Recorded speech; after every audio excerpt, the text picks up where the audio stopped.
possível ter alta performance em marketplaces com lucratividade? Bom, para responder essa pergunta, a gente quer convidar ele que tem mais de 10 anos de experiência em e-commerce, com passagens recentes pela Vetex e também pela agência New Blue. Recebo então meu amigo André Pazera, ele que é Head de E-Commerce da Leveros. Bom dia, André. Tudo bem, meu amigo? Bom dia, Samuel. Bom dia, Vivi. Tudo bem? Tudo bem, meu amigo. Obrigado aí pela possibilidade de trazer esse conteúdo pra gente. E o palco é todo teu, tá bom? Fica à vontade. Obrigado. Bom, primeiro uma baita responsabilidade, né?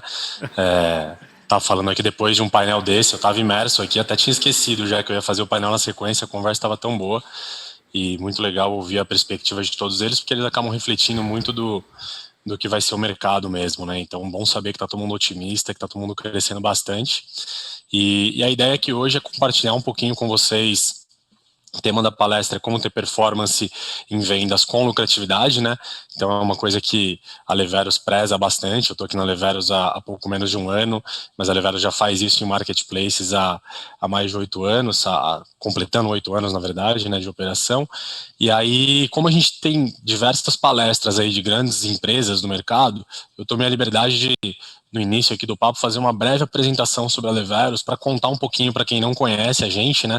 Não é uma marca popularmente conhecida como marcas que a gente estava vendo aí, né? A gente estava vendo Via Varejo, C&A, Dafit, Leroy Merlin, enfim, empresas muito expressivas. E aí, esse aqui é um pouco do nosso time. Hoje a Leveros tem mais de 300 colaboradores. A gente tem nossa sede principal é lá em Assis. A gente também tem um escritório em São Paulo e em alguns outros espalhados aí pelo estado de São Paulo. E a nossa pegada principal é de oferecer sempre uma solução completa para o cliente, né? Então, eu vou contar um pouquinho da história da Leveros, mais para contextualizar mesmo e mostrar como isso se conecta com a nossa história nos marketplaces, para depois conseguir fazer os links e falar um pouquinho sobre performance e lucratividade, tá? Então, Leveros, ela tem mais de 40 anos de história já, começou lá em 78 como uma prestadora de serviços autorizados da Brastemp, então é algo de várias décadas mesmo aí de história. Depois, com o passar dos anos, em 2005, a gente acabou lançando a Multiar, né, com um foco muito grande ali, mais na pegada de varejo mesmo, de ar-condicionado, né, focando no nicho e trabalhando em serviços relacionados a isso também. Já em 2007, a Multiar na época, né, a Leveros hoje, a Multiar lança o seu primeiro e-commerce. Então, sempre é uma empresa que, quando você vê na história dela, é muito pioneira, né? Então, é muito bacana estar participando dessa história aqui hoje, mas você vê que é uma história de e-commerce lá de 2007. Então, já são quase 15 anos de história aí de e-commerce. Então, lançou lá em 2007, depois em 2014, ainda nos primórdios aí do marketplace no Brasil, a Leveros já topou esse desafio e começou a se conectar com alguns dos marketplaces que estavam puxando esse movimento, né? Então, na época, a gente estava falando de B2W, de Cenova, que estavam, de fato, encabeçando essas plataformas aqui no Brasil, e a gente já começou a se plugar nisso lá atrás. Depois, em 2017, tem uma mudança muito importante da história da Leveros, que além da mudança de nome, né, de Multiar para Leveros, é uma mudança de posicionamento mesmo. A empresa começa a se posicionar cada vez mais numa linha de oferecer um serviço completo. Então, a própria palavra Leveros é o acrônimo de Resolve, né? E aí mostra um divisor de águas mesmo da empresa querendo cada vez menos se posicionar somente como um varejista, um distribuidor, né, que era o nosso DNA, então comprando e vendendo produtos aí de climatização e refrigeração, e focando cada vez mais em resolver de fato o problema completo aí do cliente. Depois eu vou contar um pouquinho como que isso se conecta com a nossa estratégia nos marketplaces também, e como que isso de fato traz mais lucratividade para a companhia. Em 2019, ainda voltado nesse pilar de pensar na solução completa, a gente iniciou o braço de solar da companhia, o Leveros Solar, né, através de uma aquisição que nós fizemos.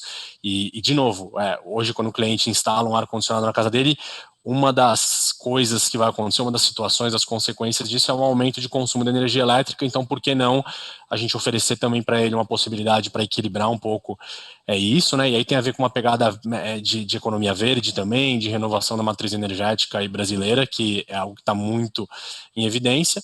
E em 2020, para fechar um pouco esse timeline aí bem resumido, a gente lança a Profis. que é uma plataforma que conecta aí os melhores prestadores de serviço do mercado com as oportunidades de negócio, as necessidades dos clientes de instalação, né? Então isso linka toda a nossa história. Então hoje a Leveros tem essas 3 principais verticais, né? A Leveros enquanto distribuidor de climatização e refrigeração, a Leveros Solar e a Profis que eu comentei ali um pouquinho antes, e hoje a gente trabalha todos os canais. Então o marketplace, ele está muito inserido dentro dessa estratégia macro da Leveros, né? Então hoje a companhia é bem equilibrada em relação à receita proveniente do offline e do online. Eu acho que isso é uma das coisas que já conecta com a questão da lucratividade, né? Você tem que saber equilibrar bem os canais, e hoje a gente trabalha com marketplace, com e-commerce próprio, televendas, e com diversos canais também, mais de 3 mil parceiros no offline revendendo os nossos produtos, tá? Falando um pouquinho de marketplaces que nós estamos conectados, né? Como a gente está nisso há muito tempo já, desde o começo, né? O 8º ano de operação em marketplaces, a gente está conectado em todos os grandes players, já com uma operação bastante relevante em boa parte deles aí, alguns que estavam conversando aqui com a gente antes, né? No painel anterior.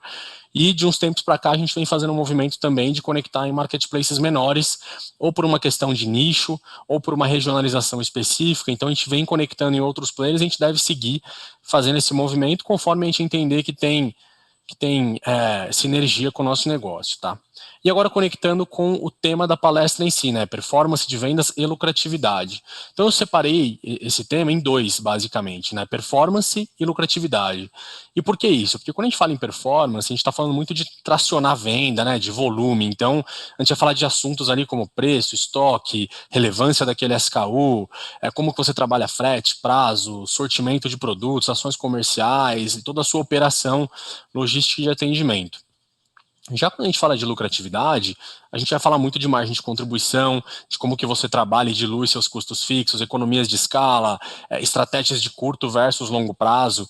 E para a Leveros existe um pilar muito forte que é essa questão da rentabilidade. Para nós, o mais importante não é gerar volume a qualquer custo, é sim ter rentabilidade no final das contas. Então a gente é uma empresa bastante rentável, comparado com o benchmark, assim, e a gente pretende seguir nessa linha. Então o nosso trabalho, ele sempre leva isso muito em consideração. E aí eu inverti, eu vou falar primeiro da lucratividade para depois falar da performance de vendas, até porque performance de vendas é um tema muito mais explorado, né? Eu tô acompanhando o evento desde ontem e hoje também algumas palestras, a gente sempre fala muito disso, né? De como vender mais, como posicionar melhor seus produtos, como ganhar o buy box, enfim, são temas que já estão muito maduros e no geral são muito cobertos, então tentei trazer algo para contribuir um pouco mais, primeiro com esses pilares de como você garantir a lucratividade do seu negócio no final do dia, tá? Então, primeira dica que eu trouxe ali é a questão da margem de contribuição. Então, na hora de precificar o produto, é muito importante que a gente considere a margem de contribuição e não simplesmente uma margem bruta ou algum markup, algum outro fator que a gente trabalha na mão. Por que isso? Porque cada marketplace vai ter uma comissão diferente que você vai ter negociado, você vai trabalhar estratégias de frete diferenciados, dependendo do tipo de produto que você está trabalhando, você vai ter uma estrutura de fiscal e de impostos também diferente. Então, quando você faz um modelo de precificação baseado na margem de contribuição, você tende a encapsular tudo isso e garantir uma segurança melhor para você não dar nenhum tiro no pé, tá? Então, essa é a primeira dica. Segunda dica, como você trabalhar a rentabilidade do site versus os marketplaces, como você comparar isso? E aí tem que fazer conta, não tem jeito, né? Muita gente fala, puta, vender no marketplace é muito caro, a comissão é muito cara.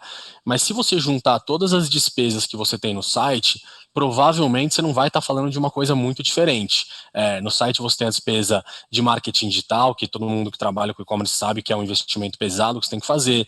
Você vai ter o meio de pagamento, você vai ter o antifraude, você vai ter vai ter a plataforma, uma série de despesas que no caso do marketplace elas estão encapsuladas em forma de comissão. Então, óbvio que vai depender das negociações que você tem dos dois lados, mas é importantíssimo você fazer essa conta para saber como você vai trabalhar cada canal e que preço, que faixa de preço que você consegue trabalhar. Óbvio que nessa decisão entre canal próprio e marketplace vão entrar várias outras coisas também. É uma decisão estratégica, não é simplesmente uma decisão na ponta do lápis ali, mas é importante você levar isso em consideração, tá?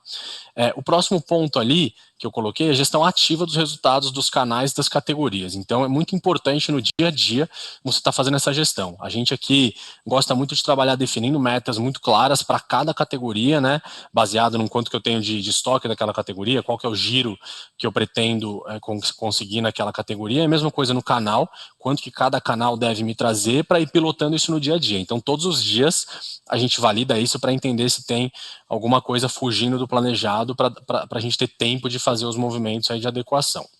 E o quarto ponto que eu trouxe ali é muito cuidado para evitar o acúmulo de alavancas comerciais, tá? Então, alguns marketplaces têm uma pegada muito positiva no sentido de dar um leque de opções para o seller trabalhar. Então, você pode trabalhar um desconto à vista diferenciado, o mercado tem feito muito isso, né? Descontos de 10, 12, 15%, até em outras categorias que não a nossa, porque a gente não tem margem, eu vejo descontos aí de 30, 40% à vista. Frete grátis, muita gente trabalha, cashback, mas é importante você cuidar para não colocar tudo isso no mesmo pedido. Quando isso acontece, às vezes acontece de dar uma derrapadinha aqui ou ali, a margem vai cair muito porque é na cara, né? É um desconto que já vem logo na face do pedido, então é importante tomar esse cuidado. E aí os próximos pontos que eu trouxe aqui, ainda falando de lucratividade. Tem um que é muito incomum você ouvir falar, mas a lucratividade no final do dia ela é da companhia, né? Ela não é do canal. Então por que eu trouxe esse ponto de ajustar todos os detalhes de tráfego pago do site? Porque se você está investindo muito em um determinado mix de produtos, porque eles estão vendendo muito no seu site, é importante que você tenha isso bem alinhado com as estratégias comerciais dos marketplaces, porque se amanhã depois você sobe uma campanha muito forte no marketplace, naturalmente aquela campanha que você está investindo muito não vai converter.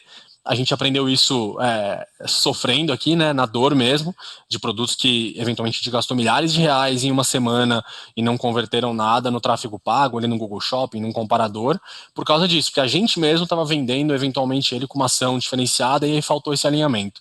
Então é muito importante ter esse alinhamento para ir manipulando os produtos ali das campanhas de marketing performance do site no dia a dia. Trabalhar com a operação otimizada, né? Isso eu acho que para a lucratividade é importantíssimo, porque quando você tem uma operação otimizada, você escala. Então, a gente, por exemplo, lançou recentemente um projeto de tracking de pedidos, super bem sucedido, conduzido aí pelo time internamente, e isso resolveu muito para a gente a questão de volumetria de demanda, né, de atendimento para o nosso saque. Isso, no final do dia, traz escala. Eu vou conseguir crescer minha venda sem precisar crescer o time de atendimento na mesma velocidade. Pô, isso aqui é muito bacana, isso vai trazer mais lucro para a companhia no final do dia.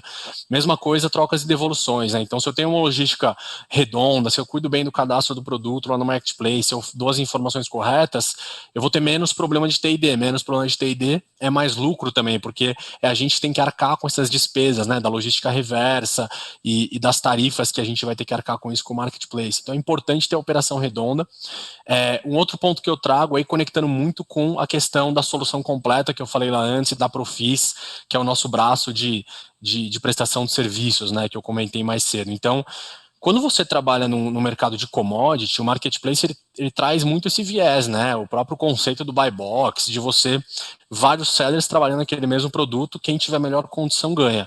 É uma commodity, a tendência é que quanto maior o volume dessa commodity, menor seja a margem. Isso acontece para todos os segmentos, não só para nós, não é uma dificuldade particular do segmento que a gente trabalha. Mas é o fato, é o que acontece. Então, qual que é a solução que a gente encontrou aqui? Primeiro, a gente tem esse pilar de querer oferecer a solução completa. A gente quer gerar demanda para a Profis, que é o nosso braço de realização de serviço. E a realização do serviço ainda tem uma margem maior, né? Os serviços por si só, eles têm uma margem maior do que a venda da commodity no geral. Então, a gente começou a trabalhar e a focar muito nessa questão de venda de serviços nos marketplaces. Então, a gente faz isso de diferentes formas nos marketplaces. A gente está em conversas com alguns marketplaces para tentar expandir isso para todos, é nosso objetivo no prazo. Mas hoje, por exemplo, quem opera o botão de instalação da Americanas é a Leveros. Então, qualquer instalação contratada lá vem para a gente.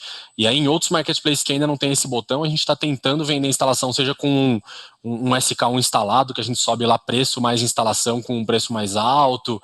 Enfim, a gente vai pilotando coisas diferentes. Aí, conforme esse share vai aumentando, naturalmente a margem do canal como um todo e a lucratividade melhora, tá? E aí um oitavo ponto aí para concluir esse pilar de lucratividade é a questão de marketplace, do volume que o marketplace traz, né? Então o marketplace no final do dia ele está emprestando, entre aspas, né, para os sellers a audiência que ele tem e a credibilidade que ele tem. Então quando você entra numa Americanas, numa Magalu, no Mercado Livre, basicamente é isso que ele está entregando para você, em troca dos produtos que você vai colocar lá dentro. Então isso vai trazer muito volume. Se feito do jeito certo, naturalmente esse volume ele vai gerar ganhos de escala, porque quanto mais você vender, mais você vai comprar e provavelmente você vai conseguir comprar melhor. Isso vai ajudar você a diluir seus custos fixos também e no final do dia vai aumentar o seu EBITDA, né, o EBITDA da companhia. Então é óbvio, tem que fazer do jeito certo, porque o volume é muito grande. E quando você trabalha com grandes volumes, também se você faz uma besteira ali na margem, coloca um preço errado, trabalha com uma margem de contribuição negativa, o tombo também vai ser bem grande. Mas, no geral, esse volume tende a ajudar na lucratividade da companhia. Mas aí eu trouxe alguns pontos aqui também para a gente discutir, bem para reflexão mesmo, que é em relação à lucratividade de hoje versus a estratégia da companhia, né? Então, primeiro, qual será que é a participação ideal de receita dos marketplaces para uma companhia, né? A gente tem mais ou menos a nossa visão aqui, a gente entende que está bem equilibrado hoje, a gente quer manter nesse patamar. A gente entende que se aumentar muito o share do marketplace para a gente, não é saudável para a companhia. Por mais que possa até me trazer um lucro maior hoje, no prazo isso pode ter um preço. Então, tem companhias que eu conheço, até de experiência anterior que eu trabalhei, que deixavam um share muito grande da receita vindo do marketplace, e isso eventualmente pode gerar algum risco, tá? Um outro ponto aí para reflexão. O que é mais importante, né? O resultado imediato ou a visão de longo prazo?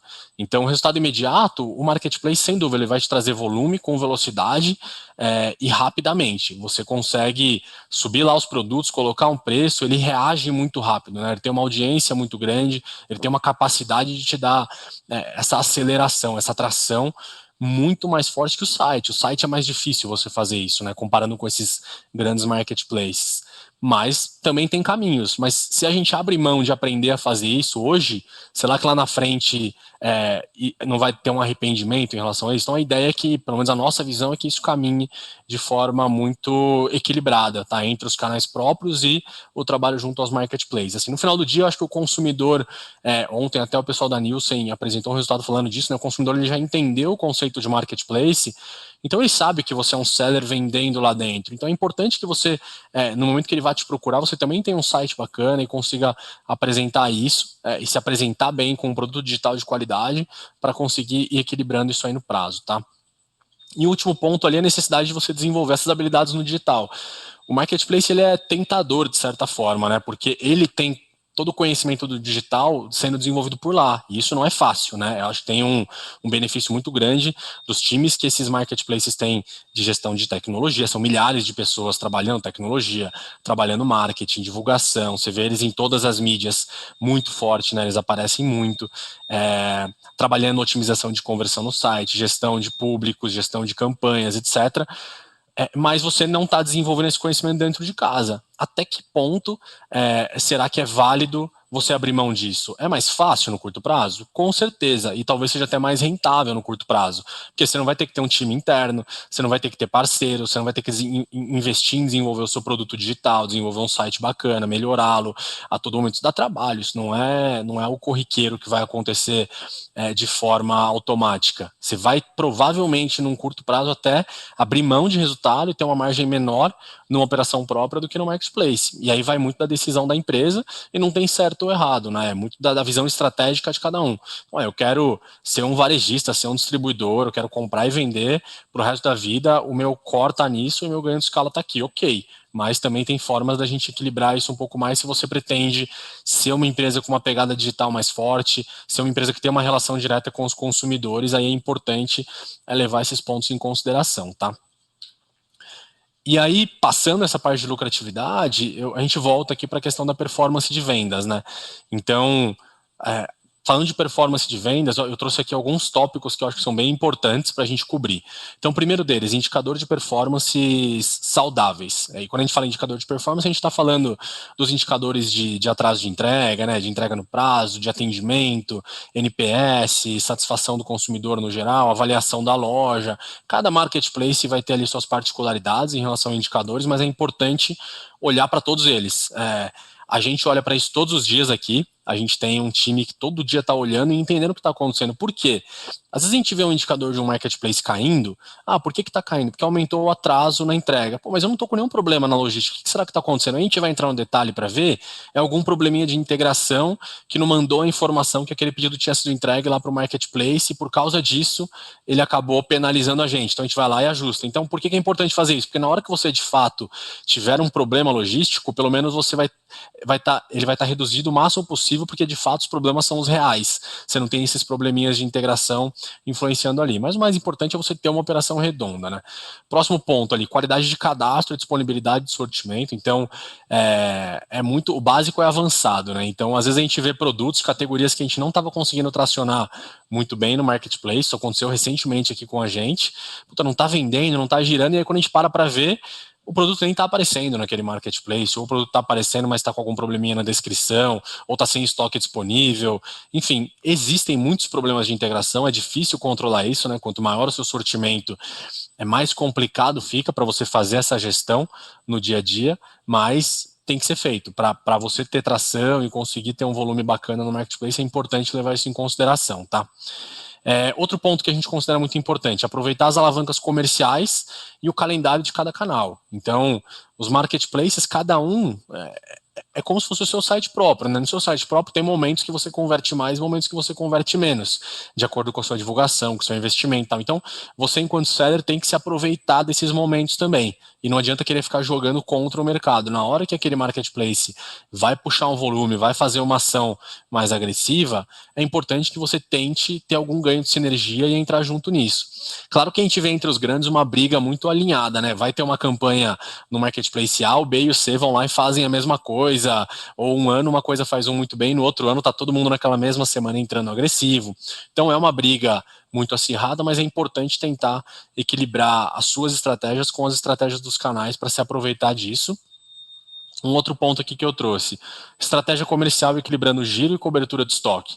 Então, produtos onde você tem mais cobertura, produtos onde você tem mais capacidade de acelerar, são produtos importantes para você usar e tracionar essa venda no marketplace. A velocidade que ele vai te permitir trazer para diminuir um pouco essa cobertura de estoque e tracionar com velocidade, né, tracionar com alto volume de vendas em poucos dias é muito maior do que o site consegue te proporcionar, provavelmente, né, dependendo do seu site, óbvio, mas acho que em 99% dos casos é isso. A Americanas, a Magalu, a Casas Bahia vão conseguir vender muito mais daquele item do que você, se você der uma condição comercial agressiva. Então, onde você entender que tem uma necessidade de giro diferenciada, é importante trabalhar bastante no marketplace e olhar para o mix como um todo, né? Então, entender não só os seus produtos que são curva A, que giram bem, mas olhar também para aqueles produtos que você está com alguma dificuldade de giro, para tracionar lá, eventualmente construir essa demanda, construir o nome, a relevância daquele produto no mercado, e depois, naturalmente, o seu site vai conseguir ir crescendo junto e trabalhando também aqueles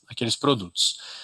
Um outro ponto que eu trouxe, muito importante identificar as brechas do mercado e as brigas ali no buy box. Então, a gente sente muito que o mercado ele vai num efeito manada, né?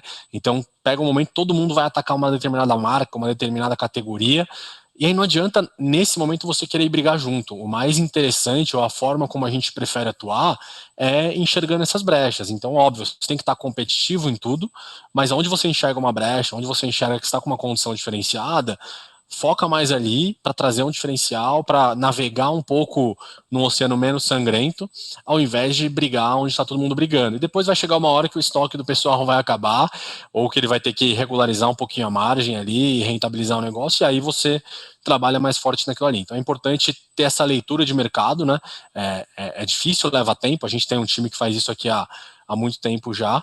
Então, a gente consegue fazer esses movimentos no dia a dia, tanto ali dentro do buy box também, com ações específicas de ajuste de preço, trabalhar um frete diferenciado, entender o porquê que você não está ganhando um buy box, fazer um pequeno movimento, às vezes, que você já consegue ganhar essa relevância. E o último ponto aqui que eu trouxe para puxar a performance é a questão de explorar outras categorias e marcas, né? Então, muitas vezes quando você não tem uma categoria, você vai testar lá no site, vai dar muito trabalho. Você vai ter que ter um trabalho de desenvolvimento de SEO, de cadastro, de mídia. Você não sabe ainda fazer mídia para aquela categoria. Então é uma categoria que você vai ter que maturar. Tem que começar de algum lugar, mas você vai ter que maturar. Já o marketplace, ele já tem aquela categoria maturada. É importante você entrar lá para sentir como que é o volume, como que é o giro, a agressividade do mercado, quem são os concorrentes. Então ele te ajuda muito nesse teste do sortimento para depois, eventualmente, você expandir aquela categoria para todos os canais da companhia, tá? Então esse é um overview do que eu trouxe aí dessa parte de gestão das categorias, gestão de lucratividade, gestão de performance nos marketplaces. Tem um tempinho aí para estar disponível também para as perguntas de vocês. Coloquei ali meus contatos, estou super à disposição para bater papo aí com quem quiser. Tem o meu LinkedIn, o Instagram, onde eu costumo compartilhar alguns conteúdos também, meu e-mail pessoal. Então, estou super à disposição aí. Obrigado pela oportunidade. André, a gente que agradece, cara, por compartilhar aí nesses 25 minutos tanta coisa bacana aí sobre a estratégia que vocês vêm seguindo. E aí, respondendo a questão inicial, que existe sim a possibilidade de ter alta performance com lucratividade. Parabéns, meu amigo. Obrigado, Samuel. Eu tenho uma pergunta aqui para você, que é a seguinte. Ó, você acredita que é possível ter lucratividade nas vendas marketplaces em qualquer categoria? E mesmo sendo um lojista revendedor que tem margens pequenas em determinadas categorias? Tá. A gente trabalha num mercado de margens apertadas, né? Mercado aí de refrigeração no geral, de climatização e refrigeração no geral, tem margens apertadas, assim como toda a linha branca. Então, o que eu acredito você vai depender sempre de como você comprou, né? Se você comprou bem, você consegue vender bem. Agora, se você for brigar com gente muito grande e você não tem a mesma condição de compra que eles, aí eu entendo que você vai ter alguma dificuldade. Eu iria mais numa linha de trabalhar um nicho, de repente, ou de trabalhar marcas e categorias específicas do que mirar em tudo que o mercado já tem muito volume. Agora a gente vê a indústria cada vez mais conectando direto também, né, nos marketplaces, é uma tendência muito forte. Então, em algumas categorias vai ser muito difícil você brigar com lucro, tendo margem. De repente você pode usar isso como uma estratégia de aquisição de clientes mesmo, de ganhar relevância, mas eu acho que tem categorias mais difíceis e mais fáceis. É fazer conta mesmo e entender qual que é a sua condição de compra e a condição de briga que você vai ter no mercado. Fantástico, meu amigo. Queria mais uma vez, em nome de todo mundo aqui do E-Commerce Brasil, da nossa audiência, te agradecer aí por trazer tantos saberes aí pra gente. Obrigado. Obrigado, Samuel. Obrigado pela oportunidade e um ótimo evento aí para todo mundo. Valeu.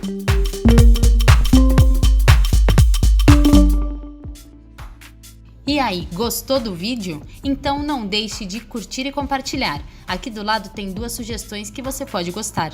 Até a próxima!